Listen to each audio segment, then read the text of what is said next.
Assalamualaikum warahmatullahi wabarakatuh.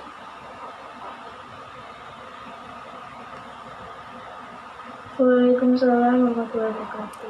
Alhamdulillahirrabbilalamin. Wassalatu wassalamu ala asrofil anbiya'i wal mursalin wa ala alihi wa sahbihi ajmain. Amma ba'd. Sebagai hamba Allah yang beriman, marilah kita panjatkan puji dan syukur atas kehadirat Allah Subhanahu wa taala yang telah memberikan karunia-Nya berupa kekuatan dan kesehatan kepada kita semua sehingga kita dapat berkumpul di sini dalam rangka menghambakan diri kepada Allah Subhanahu wa taala. Salawat serta salam semoga tetap kita curahkan kepada junjungan kita Nabi besar Muhammad Sallallahu Alaihi Wasallam atas perjuangan beliau menyiarkan agama Islam, agama yang paling diridhoi oleh Allah Subhanahu Wa Taala. Semoga kita semua senantiasa termasuk ke dalam umatnya yang diberkahi sampai akhir kelak. Amin, amin, amin ya robbal alamin. Tanpa menghilangkan rasa hormat saya ucapkan terima kasih banyak kepada semua yang hadir di Zoom meeting ini. Terima kasih sudah rela meluangkan waktunya untuk menghadiri ceramah virtual pada sore ini. Semoga yang dilakukan mendapatkan balasan pahala dan juga mendapatkan hal positif dari kegiatan sore ini ya ibu-ibu dan teman-teman sekalian. Hadirin sekalian yang dirahmati Allah Subhanahu wa taala, sebelum masuk pada ceramahnya, izinkan saya memperkenalkan diri saya terlebih dahulu. Nama saya Salma Nurul Yasmin dari Prodi Komunikasi dan Penyiaran Islam Universitas Muhammadiyah Yogyakarta. Dirasa amat menarik dan penting menurut saya, toleransi untuk diterapkan di lingkungan keluarga juga di lingkungan masyarakat luas. Karena dengan rasa toleransi, maka terjalinlah di antara kita semua untuk saling peduli, saling menghargai, dan memahami, sehingga mengurangi kesalahpahaman dan pepecahan di masyarakat. Untuk itu, tema ceramah yang saya bawakan adalah bergaul bisa, akidah tetap terjaga. Oke, sebelum kita masuk ke intinya, saya jelaskan dulu 3 tipologi umat beragama yang menjadi dasar dari isi ceramah sore ini ya ibu-ibu. Diperkenalkan oleh Alan Rice, di mana beliau terkenal sebagai teolog yang pertama kali mempopulerkan tipologi tripolar. Alan Rice ini membagi secara umum para penganut agama dalam memandang agamanya dan juga agama lain menjadi 3 tipologi, yaitu sebagai berikut. Yang pertama ada paham eksklusivisme, yaitu suatu paham atau keyakinan atau cara pandang yang menyatakan bahwa agamanya lah sendiri yang paling benar dan memandang agama lain itu agama yang sesat, tidak benar, dan salah.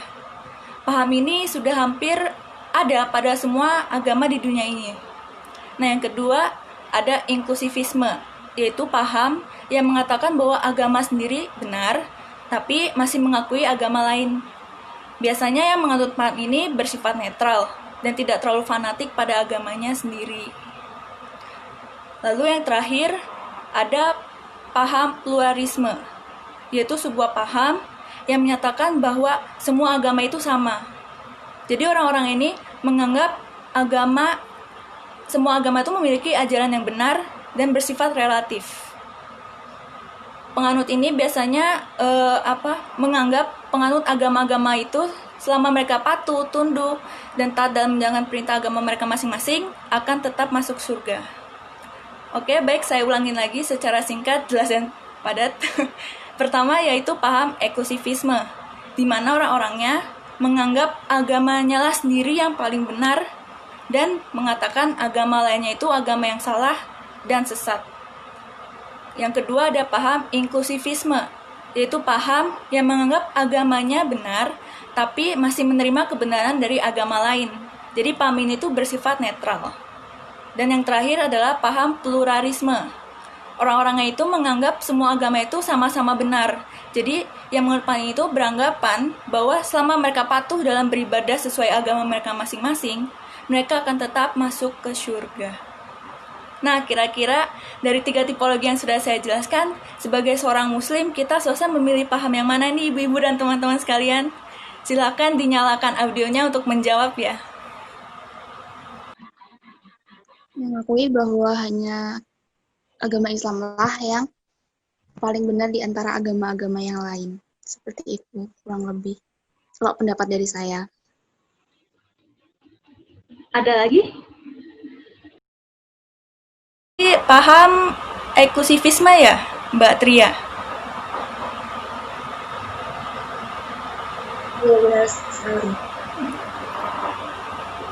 Ayo ibu-ibu sama teman-teman ada yang mau menjawab lagi? Mungkin punya pandangan yang berbeda. Terima kasih jawabannya Mbak Tri. Mohon maaf tadi ada kendala. Saya lanjutkan lagi. Jadi jawabannya kalau dilihat dari sudut pandang akidah Islam, jawabannya adalah paham eksklusivisme. Loh, kenapa? Ya karena sebagai seorang muslim, kita harus memiliki keyakinan yang teguh dan kokoh bahwa hanya Islamlah agama yang paling benar. Memang paham ini agak sensitif ya, apalagi di stigma masyarakat itu ketika mendengar paham eksklusivisme ini jadi negatif. Masyarakat akan menganggap kita sebagai fanatik terhadap agama sendiri dan tidak bisa bertoleransi dengan agama lain. Paham eksklusivisme ini tidak hanya ada di pemeluk agama Islam saja hadirin sekalian, tapi pemeluk agama-agama lain juga ada saja yang menganut paham eksklusivisme ini. Saya ambil contoh dari agama Islam dulu. Kita bisa jumpai beberapa ayat dalam Al-Quran di mana bisa dijadikan sebagai pembenaran akan paham eksklusivisme ini. Nah, salah satunya itu dipertegas oleh firman Allah dalam Al-Quran, yaitu pada surat Al-Imran ayat 19, yang artinya, sesungguhnya agama yang diridhoi di sisi Allah hanyalah Islam. Tiada berselisih orang-orang yang telah diberi Alkitab, kecuali yang sudah datang pengetahuan kepada mereka, karena kedengkian yang ada di antara mereka. Barang siapa yang kafir terhadap ayat-ayat Allah, maka sesungguhnya Allah akan cepat hisabnya. Nah, sementara di agama Nasrani atau umat Kristiani, ada keyakinan tersendiri yang memakai bahasa Latin, yaitu extra ecclesiam nulla salus, yang artinya di luar gereja tidak ada keselamatan. Jadi orang-orang Kristiani, umat-umat Nasrani itu menganggap bahwa semua yang bukan pemeluk agama Kristen itu sebagai orang-orang yang tersesat dan harus dibaptis untuk mendapatkan keselamatan. Agama lainnya seperti Hindu, Buddha, Yahudi, Konghucu juga memiliki keyakinan mereka sendiri-sendiri yang mana juga mengandung paham eksklusivisme ini. Nah, lalu bagaimana sikap toleransi umat Islam dan bagaimana batasannya? Seperti yang diriwayatkan oleh Imam Bukhari, Rasulullah SAW pernah bersabda, bahwasannya agama yang paling dicintai oleh Allah adalah agama yang lurus, benar, dan agama yang penuh dengan toleransi. Meskipun umat Islam kita harus menganut tipologi eksklusivisme, bukan berarti kita harus keras kepada agama lain. Karakteristik Islam yaitu penuh rahmat, penuh kasih sayang, dan cinta kepada semesta alam.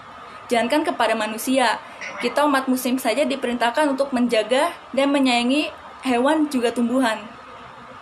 Nah, kemudian dari hadis itu dipertegas oleh Allah yang menerangkan hal ini dalam Quran surat Al-Mumtahanah ayat 8 yang artinya, Allah tidak melarang kamu untuk berbuat baik dan berlaku adil terhadap orang-orang yang tiada memerangimu dalam agama, dan tidak pula mengusir kamu dari negerimu.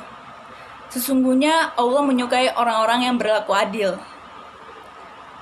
Definisi barusan lalu dijadikan dasar toleransi dalam Islam, yang mana beranggapan bahwa Islam memberikan kemudahan bagi siapa saja untuk menjalankan apa yang ia mampu, termasuk menjalankan apa yang diyakini sesuai dengan ajaran masing-masing tanpa adanya tekanan dan tidak mengusik ketauhidan. Islam memperbolehkan umatnya berhubungan dengan umat agama lain, tapi toleransi antar umat beragama hanya batasan muamalah saja, yaitu hanya batasan hubungan kemanusiaan seperti tolong-menolong, terus menghadiri acara pernikahan, dan gotong royong misalnya. Nah, sedangkan dalam akidah dan ibadah, secara tegas, Islam melarang yang namanya toleransi. Berarti keyakinan umat Islam kepada Allah Subhanahu wa Ta'ala itu tidak sama dengan keyakinan para penganut agama lain.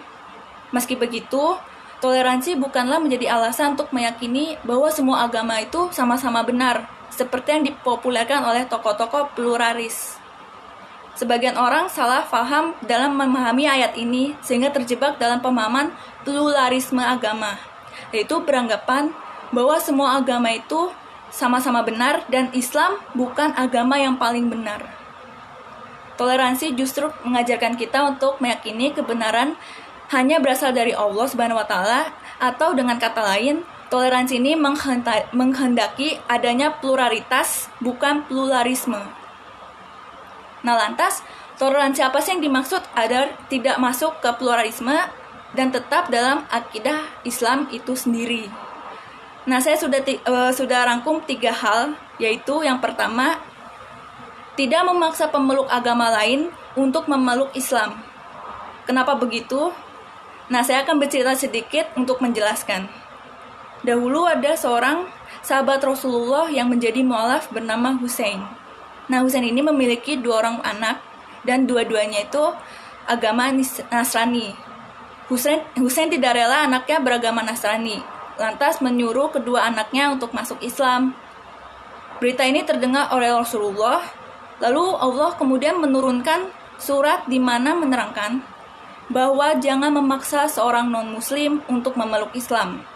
Nah, kita diperintahkan untuk berdakwah tanpa adanya pemaksaan apapun. Begitu. Kemudian yang kedua, dilarang meledek, memaki, atau melecehkan agama lain karena Allah sangat melarang hal itu.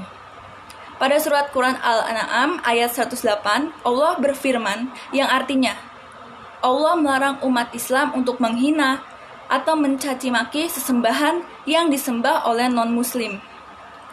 Nah, yang terakhir adalah tetap bersikap bijak, adil, dan memberikan pengajaran yang baik kepada sesama. Meski berbeda keyakinan, Allah tetap memerintahkan kita untuk tetap bersikap adil dan bijaksana dalam mengambil keputusan.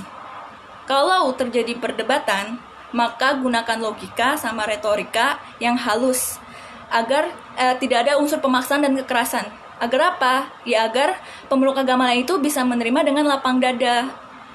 Dan semua ini sudah Allah jelaskan pada firman-Nya di Quran surat An-Nahl ayat 125. Nah, dari semua pemaparan yang telah saya sampaikan di acara ini, saya akan menarik kesimpulan untuk closing statement, yaitu Islam sangat menjunjung tinggi sikap toleransi untuk menghargai agama-agama lain.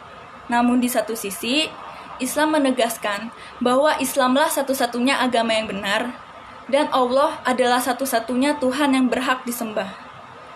Umat Islam tidak boleh, bahkan dilarang untuk bermain-main dalam berkomitmen terhadap apa yang sudah dipercaya. Meskipun agama Islam diberi kebebasan, tetap ada batasan toleransi untuk agama lain, yaitu hanya sebatas mengakui dan menghargai eksistensi agama lain. Tapi jangan membenarkan agama mereka. Jangan pula mencabur adukan Islam dengan agama-agama lain. Di sisi lainnya, umat Islam dilarang menghina sesembahan agama lain dan harus bersikap toleransi kepada yang lain juga. Kita tetap harus berlaku adil dan bijaksana kepada para pemeluk agama-agama lainnya. Baiklah, demikian pemaparan yang bisa saya sampaikan pada kesempatan yang berbahagia ini. Saya ucapkan terima kasih banyak, terima kasih sebesar-besarnya atas perhatian para hadirin sekalian, terutama yang telah meluangkan waktu kepada saya untuk hadir di acara ini. Semoga yang kita lakukan pada sore hari ini mendapatkan ridho dan pahala dari Allah Subhanahu wa taala. Amin, amin ya rabbal alamin.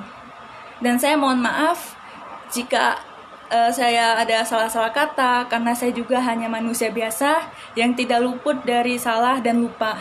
Dan kesempurnaan hanya milik Allah Subhanahu wa taala. Baiklah, mari kita bersama-sama mengucapkan kafaratul majlis untuk menutup kegiatan pada sore hari ini. Subhanakallah wallahumma wala bihamdika asyhadu alla ilaha illa anta astaghfiruka wa atubu ilaik. Akhir kata saya tutup. Wassalamualaikum warahmatullahi wabarakatuh.